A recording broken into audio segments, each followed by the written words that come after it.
Welcome everybody to another episode of Interviewing the Greats. Today we have a personal friend and mentor, Mike Symes. Mike, without any further ado, take the mic, introduce yourself. Thanks very much indeed, Alex. As you mentioned, I'm Mike Symes. I'm an experienced marketing and branding strategist and a speaker on brand and innovation. What I believe is important is that organizations can ignite their brand, illuminate their points of difference, and enable their messages to spread like wildfire. So that's my brand promise to you. I'm CEO and co-founder of a multi-award winning agency and was previously vice president of Bank of New York Financial, and prior to that, a host of other financial organizations. But I've got agency and client side, so bring both to the table. And fundamentally, I know what it's like to sell, but also I know what it's like to be sold to as well. Love it. So, Mike, I think am I right in thinking it's about 35, 40 years experience when it comes to branding marketing? Have I got those numbers right? That's right, yes. Yeah. Yeah. So what I'm predominantly focusing and thinking about for today's interview is looking at the executive that you're working alongside and how do we approach them from a sales perspective? How do they want to be sold to? But most importantly, how do I as a rep prep and show up in a way that actually adds value to them? So kicking it off with understanding your experience and leveraging your experience. When you think about what the C-suite want to discuss, what springs to mind? If I'm a salesperson, I'm trying to be relevant to the C-suite.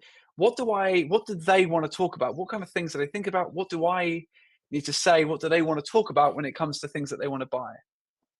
Well, first of all, they don't want to hear about your features, and they probably don't even want to hear about your benefits at the initial stages. So it's really about what challenges you're facing, the problems you're facing, and being able to ask that question in terms of what challenges are you facing today? How can I help? And actually having a strategic impact on their business objectives rather than making it all about you and all about your product. Because as a salesperson, it's not all about you, it's all about your customer. And their engagement with you is predicated on the fact that you're talking about things that bother them, that keep them awake at night, or that are opportunities for them. So they're on one side of that coin when you flip it, of either opportunity or challenge. And when you think about, because you're talking about challenges, but for someone to trust, imagine this is a cold outreach, for someone, a C-suite, to trust someone with the information that they're struggling with certain things. Is that something a rep or a sales professional needs to be prepared for going into the call and leading with that when it comes to initial outreach and discovery? Or do you need warm introductions? How does someone actually begin to have those conversations around challenges with the C-suite? Well, first of all, it's about research and making sure that you really understand their company thoroughly. Hopefully, you've looked at recent news, financial reports, you've been all over the website, you've looked at their vision, their values, where they're going as a business, and there's a plethora of information out there if only you sought to find it. So I would say a lot of sales executives fail when they come to research, that they actually try to wing it too much in the initial call or in the initial meeting. And actually, research is the name of the game. And so you've actually got a very clear view, or certainly a clearer view, of what their strategic goals may be. So when you start to ask about challenges, you can start to ask about specific challenges that they may have. And one of my first questions when I'm talking to somebody, whether it's a networking situation or whether I'm meeting them for the first time and it's a booked meeting, I'll be asking them, what are the biggest challenges that you're facing this year? And taking a very, very holistic approach. And so let's just take that scenario. I'm at a networking event, or I'm asking those kind of questions.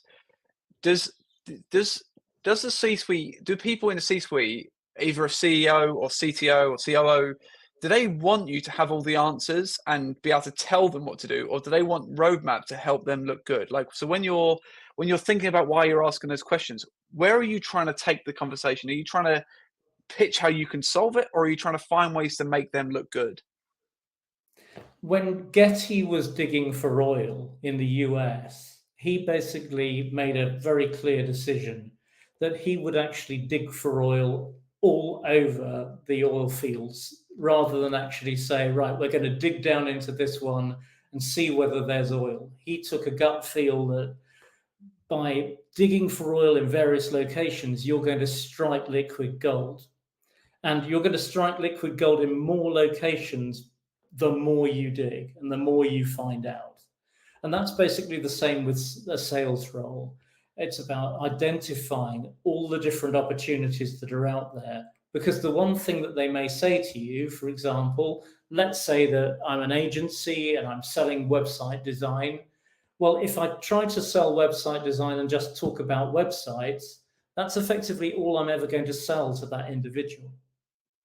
So Mm. if I'm actually focusing rather on the customer's need, there may be a whole host of things that they effectively want to buy, a whole host of challenges that they have. And the more holistic we are in terms of our questioning, the greater degree of value we're actually going to get back from the client. And I think a lot of people don't really think that the client is there to give them value, but every single thing they say in every single way gives us breadcrumbs for us to follow. And that's a really exciting thing about a sales relationship. And certainly the early days of a sales relationship, it's about a discovery. And the more we look to discover rather than tell or dictate, that's really the most important part, most important thing you can do. And you've mentioned there about discovery. Now, discovery relies on one major thing, which is the trust that you're not going to use this information against me either with my competitors or further down the line. How does a rep find? How does a sales professional find the balance between discovery questions and providing value back?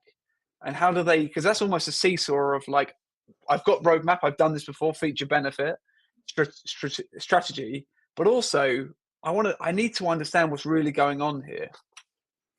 Yeah. So I'll break it down in a very straightforward way. So the first thing is to be able to articulate with real clarity what you do without spin.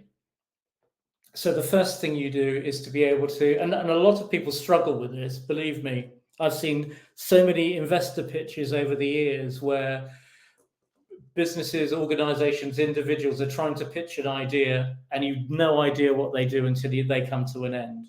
When you're in a sales situation or a social situation that may lead to a sale, a networking group, for example, you really need to cut to the quick very, very quickly. Think about the elevator pitch and the fact that you've only probably got until the first floor with that initial discussion. You're not going to the top with them yet.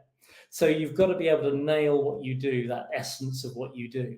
The next thing you need to be able to do is to be able to articulate very, very clearly the value that you add. So when you're asking open questions, think of it as if you're throwing a rugby ball to somebody and they're throwing it back. So you've asked an open question, you've thrown the ball to them, they're then throwing you something back, and then you've got much more information to be able to throw the ball back again. And it's that two-way conversation, it's proper dialogue that actually makes that difference, that makes you trusted with that individual, because they're then judging you on what you're saying back in return. So they may say, well, I've got an issue with this. And you say, actually, it's really interesting because we resolved that for a customer not far from you and in a very similar industry to your own. And this is how we solved it. And you're immediately starting to talk about their industry, things that really matter to them, and actually talking specifically and engaging on their agenda, their clear agenda, not your sales agenda. So there's two things I want to ask here, then really quickly. The first thing, the second question I'm going to ask you is, you've mentioned the word trust, and I'm going to ask you the question in a second, but I'm more curious about the first answer now.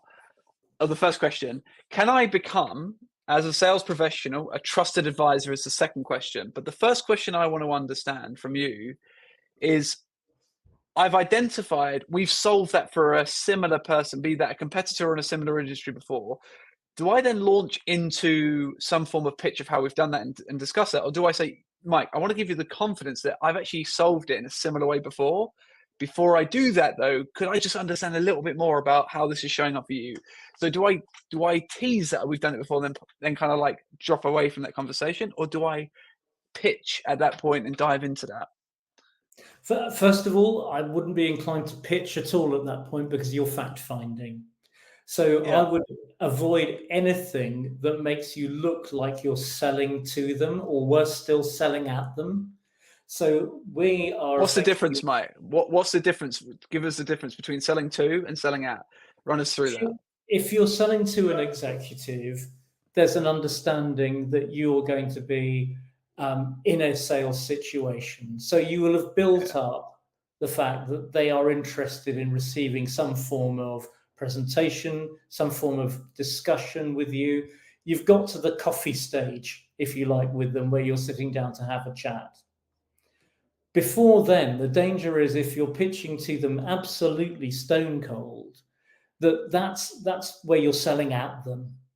You know, they're not ready to listen. They've given you no indication that they want to know more. So, as salespeople, what's important is that you not only articulate very clearly what you do and the value that you provide, and you ask them questions about what it is that they could potentially buy from you, the challenges they face or the opportunities they're looking for, but then you get permission effectively to get to the next stage. And it's that moment where once you've given that detail in terms of the types of people that you work with, the situations that you've been in where you've Mm. resolved issues that they're facing, all of those things are effectively check marks, tick boxes that make them think, oh, this is not your first rodeo. You've done this before. You've clearly succeeded. You've succeeded in an industry that I'm in and I care passionately about. And you're providing immense value to solve that particular issue. You're then in a position where you're far more trusted, but you're also then in a position where the customer is effectively saying, look, tell me more about that. That's the cup of coffee moment. That's the moment that you really want as a salesperson or as a marketing professional. And particularly when you're pitching creative or you're pitching ads, you really want to get them to a point where they feel that there is a genuine moment where they have immense trust in you because you are trustworthy. You've done it, genuinely done it all before.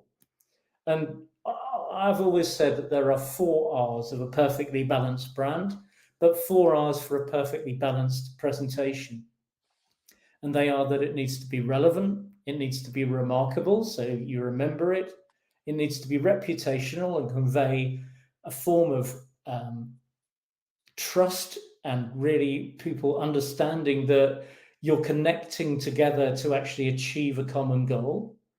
Because as salespeople, you're achieving a goal for your client and it becomes a common goal. It's not only theirs, it's yours. You're there to solve that issue. And last of all, that it needs to be real, it's completely authentic.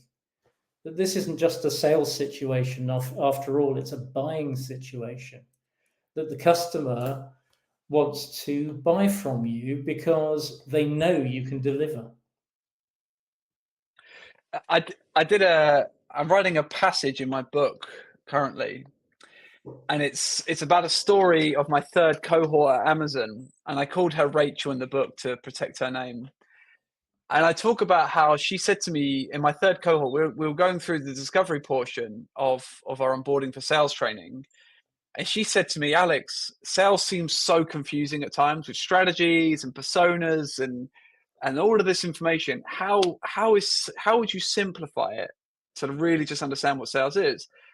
And back then, when I said, "Oh, that's a great question to buy myself some more time because I didn't have an answer and all of these things," I thought about it for a second and I thought, I don't know where it came from actually. And I just said, Rachel, sales is nothing more than trust and results. Trust is that you are who you say you are and the product or service does what you say it does. And I'll get the result that you tell me I'll get. But the crucial thing is you'll stay around long enough to see me get the result. And what I thought about is that, and I've built my entire sales career off of this now, the idea of how do you build real trust, which is why I've asked you the second question of can I become a trusted advisor? And I'm really excited to see where you take that answer, right, and take that question. But also, can you actually get the results that we've talked about? So let me ask you that second question again. Can I be a trusted advisor in your experience and your opinion? Can I be, as a sales professional, a trusted advisor to a customer, or to a client, or to a partner, whatever your terminology is? Absolutely. So my belief is that any salesperson that is completely authentic and completely believing in their product or service, that they understand the value propositions and believe in them, it's all about trust. Sales is all about trust, and there's no shortcut to trust. So think about it in the sense that we're living in a social media era, and that fakes are spotted within seconds. That really is what you need to bring into a sales relationship, that it's completely authentic, you're completely open, you're completely transparent. If it's not going to work for them, you tell them in advance. You're not going to blow the sale. You're in a trusted situation, and they want to trust you. Everybody wants to trust everybody. And the key thing is to maintain that honesty and trust and openness in every relationship that you have. You're reminding me of actually something I thought about a few years ago, which is called the tuning fork. And what it refers to is, if you think about what a tuning fork is used for, let's just take a guitar. You're in a band, right? So you understand the analogy. Well, what a tuning fork obviously is used for is making sure that your keyboard strings, or your piano strings, sorry, or your guitar strings are tuned to the right frequency. Yes. I imagine sales processes are very similar there. Sales professional, all their job is to do is make sure they're attuning to the right frequency of what the customer's trying to achieve, what frequency they're trying to get to, right? And the reason I call it a tuning fork is, to me, there's always two conversations in sales, which is, how do I help this person? Who do I know that does it better? Because sometimes I might be going down this discovery route and I go, you know what? I'm not the best for this, but I tell you, Mike Symes is going to be 10 times better than I'm ever going to be for this. And what I think is really important about that is kind of like summarizing this point you've made here, of that sometimes you might get midway down a sale and you can't help this person, but you know someone that can. And it's at that point you say, look, Mike, I'm really enjoying this conversation so far. I need to introduce you to John or to Sarah, because they're the ones that are going to be able to actually truly understand what you're trying to achieve and in the outcome that you're trying to achieve it in. Do you mind if I make an introduction? And Yeah. I think it summarizes this point. Correct Hmm. me if I'm wrong, but that to me summarizes your point so well. No, you're absolutely right. So your ecosystem, your network, and the peers that you work with say an awful lot about you. And therefore, that's an incredibly important point when it comes to having that human to human relationship. And let's not get strung up on process here. This is about human to human interaction, and being real and having that opportunity really to say, I'm really here to help. That is such a strong thing. It's one of the strongest words that exists in the dictionary, in anyone's vocabulary or lexicon. It is all about the fact that I really love to help you. So that brings us quite nicely on to Mike. What are some of the mistakes that you see sales professionals? So you mentioned at the start of the interview, you are selling still, but you also are being sold to. From a C-level position, what are some of the common, let's say top 3, top 5 common mistakes that you see? And if we've got time, let's dive into actually either how do I avoid them or how do I stop making them? Yeah, I mean, one of the first things is this point about selling out. If you focus so much on 20 product features instead of business outcomes, then a C-suite executive will just turn off within a matter of a few minutes, if that. So that's one thing, features rather than benefits, but also not taking the time to listen to what my needs are. The other one is, and this I see an awful lot, or have seen an awful lot over the years, is not doing sufficient research to actually go in there, not quite winging it, because you know your product, you know your service, but you don't know enough about me, and actually it's all about me as the potential buyer. It's all about my needs. It's not about your product or your service. So talking about products and services can be an absolute killer early on. You want to talk about what their challenges are, what their opportunities are, really focus and dig deeper, drill down on what keeps them awake at night, or what gets them excited about creating something new in their particular market. So I would say that's important. The other thing is failing to respect the executive's time, not reading the signals when it's time to move on. It's very, very important to be able to say, look, why don't we schedule this for another time? Or in the next meeting, would love to cover these things with you. Is that something you'd be interested in? Or how could we maximize your time? Shall I send you a paper on this particular subject for you to look at? Or would you prefer a series of bullet points? How do you want to receive the information rather than how I want to give the information, or the information I specifically want them to know? Another It thing, reminds me of something. It's just yeah, on this point, Mike. It reminds me of something. When we were actually speaking a few weeks ago, we were talking about voice of the customer feedback. yes, And one of the things you were talking about is how you conduct interviews for your clients, as in, give me your top 50 clients or your top 5 clients. I'll interview them and I'll get a real picture of what's going on for you.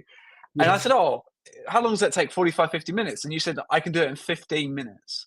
And I thought, 15 minutes? How can you build the rapport, and the way you articulated that to me was like 15 minutes, you can actually achieve a huge amount of value and understanding of somebody in 15 minutes. Like, could you talk to me about how you managed to condense a call to 15 minutes and get the value from it? Well, first of all, it's about prioritization. You know that you don't have very long with these people, and so you really need to maximize your time with them. So very early on, identify the triggers or hot buttons or things that they really care about, and get them to prioritize that, and give them a bit of a weighting in terms of what's most important, and then talk about those. So you come to the table with a pretty detailed topic guide. You've probably got something in the region of about 20 questions down there with some headings and subheadings on those questions. But you effectively get them to identify what's most important to them, what has the biggest impact to them, what causes them the greatest effort and pain right now, and just talk about those. Don't waste your time talking about the entire topic guide. No one's got time for that. You don't have that level of time with them. So what you do have is that opportunity, not for you to prioritize, but for them to prioritize what their interests are and what the things are that they're delighted about, what things make it full of effort for them to engage with your business, or what makes it effortless. And then, are there any moments of delight? And what could they do more of, or to do differently to get more business from you? And those things are really key questions, because you're starting to drill down into all the things that matter and cutting out anything that doesn't look like your business, doesn't look like your brand, and most importantly, doesn't look like your potential solution. But it's from the customer lens. That's the thing I'd emphasize above everything else, that we're talking about the customer experience. It's not the salesperson's experience. We really need to remember that. There's a real distinction between your experience in terms of selling and their experience in terms of buying. So we're really wanting to drill down, find out everything that we can about them, but only about the things that they care about. And I suppose if we had a bit more time, I'd love to drill into the hero complex, about how we as salespeople want to try and save the day and swoop in and be the savior, but it's really actually about positioning the executive as the hero in their own story. Mike, I want to ask you the final question before I go on to my novelty bonus question. I haven't told you what this question is. I ask everybody the same one. That'll come in a minute. The question I have for you is if you were to summarize the top kind of like 2-3 ways I can stand out as a sales executive to the C-suite, what would you say it'd be in kind of like order of priority? What's kind of like 3 things I need to do on every call to make sure not only do I get that time with them, but I actually get continuous time with them and buy-in of what they care about? Be human. Really, don't try and be something you're not. Really demonstrate a deep understanding of the business and the industry that they're in. See that you are actually wanting to find out more, showing that enthusiasm, a genuine enthusiasm that you really can't fake, that you're in there to help them. That's the only reason you're having that discussion. And really following up, that's another point that I think is incredibly important. We see so many people that don't follow up on that initial proposition. And you think, well, actually, I was really interested in that. And I'll give you an example. I had somebody looking at my garden, and they were looking to landscape the garden. It was so hard to buy from them that I had to walk away. They never followed up with anything when they said they'd do it. So the planting plan, the images that they were going to send over, nothing was ever delivered or followed up on. And therefore, I went with somebody else. I'm delighted with the result of it because they were a real person that had a deep understanding of what they do. They knew exactly how they were going to deliver it. They'd done Chelsea Flower Show gardens before, and I knew that their credentials and credibility within the market was such that I had that trust with them. They could talk through case studies and types of gardens that they worked on before. They could tell me about some of the people that they'd worked with. And we received a referral to that particular individual as well. So there were a whole load of things stacking up in their favor. And the other thing I would say, last but certainly not least, is to create a value stack. And by that, I mean having a very, very clear view in terms of what your value propositions are. So imagining that you have a particular core essence right at the center of your dial. And if you were Disney Corporation, that would be magical. If you were Harley Davidson, it would be liberating.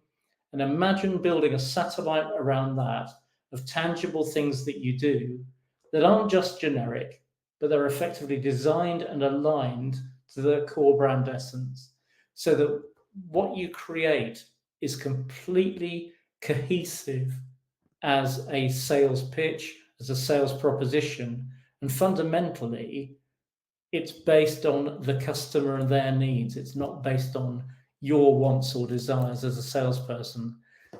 The more you satisfy your customer needs, and marketing is effectively satisfying customer needs profitably, the more you do that, the more customers that will buy from you, the more you will increase your order size, and the more you will increase the performance that you want as a salesperson in terms of being top dog in your industry. And that's what it's all about. The more we get our customer understanding fully, without any spin, without any false nature or pretense, that you're genuinely on their side, you're shoulder to shoulder with them, and you're delivering results for them. That's what the ideal salesperson does. That's what the ideal person is, effectively one who doesn't feel like they're ever selling. People just buy from them, and you know who they are. You've seen them before. You've seen how they operate, but it's never in a difficult way or a divisive way. It's always in the interests and with the genuine heart of the customer in mind. Establishing real relationships, man. I think that's one of the biggest things I've taken away from having you as a friend, but also as a mentor for the last, God, how long I've known you now? I think it's 2017, so whatever that is, 7 years. It's that relationships are at the core of everything we do. And no matter how much technology comes in, no matter how much things change, at the end of all of it, it's all about relationships. So Mike, Any closing thoughts? Any closing questions before we wrap up? Only to endorse what you've just said, because it's those relationships that you have over the years that are ones that actually determine and define your career, but they also determine and define you as a person as well. It's a combination or a culmination of all those relationships that you have that actually make you who you are, whether it's in life or whether it's in sales. That's the most important thing. It's being true to who you are as a person, true to your values, and that alignment between your company values and your own personal values that make a salesperson not just a good salesperson, but a great one. Final question I have for you, Mike, and this is a bit of a curveball question, I appreciate. What is your favorite dessert? My favorite dessert. Yeah. Okay. Well, I'm a diabetic, so dessert's probably not the best thing to talk to Oh me about. man, I often skip it, but anything with chocolate on would get my vote. Tiramisu, actually, probably tiramisu. tiramisu. But if you could Yeah, have a diabetic friendly, a sugar-free tiramisu, that would be the one to go for. I would have one that had sugar in it. To be perfectly honest, I just love tiramisu, but very, very rarely that would be a treat.